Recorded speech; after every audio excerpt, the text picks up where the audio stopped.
देश के बारे में सोचिए पहला, सनातन समाज के बारे में सोचिए दूसरा, बटेंगे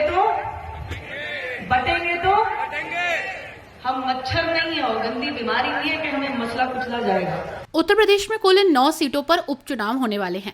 ऐसे में तमाम राजनीतिक पार्टियां अपने दांवपेच सेट करने में लगी हैं, जिसमें अखिलेश यादव ने सीधे बीजेपी पार्टी को कटघरे में खड़ा करते हुए ये आरोप लगाया है कि बहराइच में हुआ दंगा जानबूझकर चुनावी प्रयोग था, क्योंकि प्रदेश सरकार ये बेहतर तरह से जानती थी कि उसे उसके काम पर तो वोट मिलेगा नहीं, और ऐसे में क्यों ना सांप्रदायिक दंगे करवाकर इस मौके का फायदा उठाया जाए।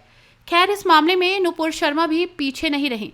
हालांकि पुलिस की तरफ से पहले ही इस बात को लेकर आगाह किया जा चुका है कि बहराइच दंगों में भड़काऊ बयानबाजी और भ्रामक खबर फैलाने वाले के खिलाफ तगड़ी कार्रवाई होगी।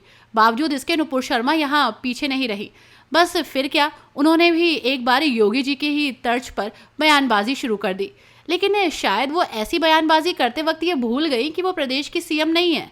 खैर, ये कोई पहला मौका नहीं है जब नुपुर शर्मा ने ऐसे जहर उगला, बल्कि इससे पहले भी एक बार नुपुर शर्मा ने पैगंबर मोहम्मद को लेकर जहर उगला था, जिस वजह से उनका भारत ही नहीं विदेशों में भी काफी विरोध हुआ था और कई मुस्लिम देशों ने इस मामले में जमकर भारत की आलोचना भी की थी, जिस वजह से बीजेपी पार्टी को इस पर कड़ा एक्शन लेते हुए उन्हें पार्टी से बाहर का रास्ता दिखाना पड़ा था और आखिरकार 2 साल तक नुपुर शर्मा को राजनीतिक बनवास झेलना पड़ा था। लेकिन अब वापस लौटते ही एक बार फिर नुपुर शर्मा ने बहराइच दंगे को लेकर भड़काऊ बयान दे दिया। उससे ये साफ नजर आ रहा है कि नुपुर शर्मा जनता की भावनाओं के साथ खेलकर कैसे राजनीतिक समीकरण साधने की कोशिश कर रही हैं। नुपुर शर्मा ने क्या कुछ कहा, आइए सुनते हैं। सड़कों पे 35 गोलियां, नखून उखाड़ दिए, पेट फाड़ दिया, आंख निकाल ली। क्यों?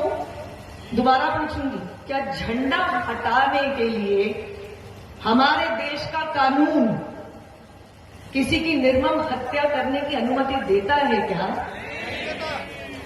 ये बहुत आम बात हो रही है। अपने से आगे सोचना पड़ेगा।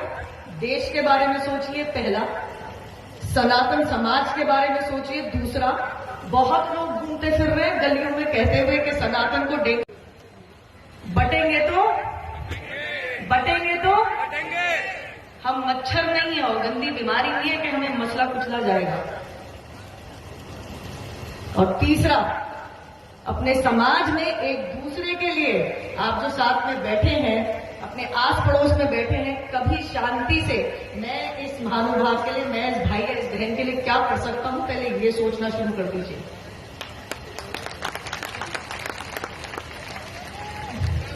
मेरा कष्ट इस देश से, इस समाज से, हमारे धर्म से बड़ा नहीं है, परंतु जब तक जीवित हूं शायद आपको याद दिलाती रहूंगी कि हमने उस समय आवाज उठा ली होगी तो आज ये परेशानी मेरे घर नहीं आती। इसको सोचिएगा। भारत माता की, भारत माता की, भगवान परशुराम की।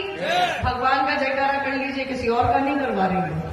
माँ पिताजी की हम अपमान नहीं सहन करते तो फिर भी भगवान है। भगवान परशुराम की, बाके बिहारी लाल की, नमः पार्वती पते हर हर।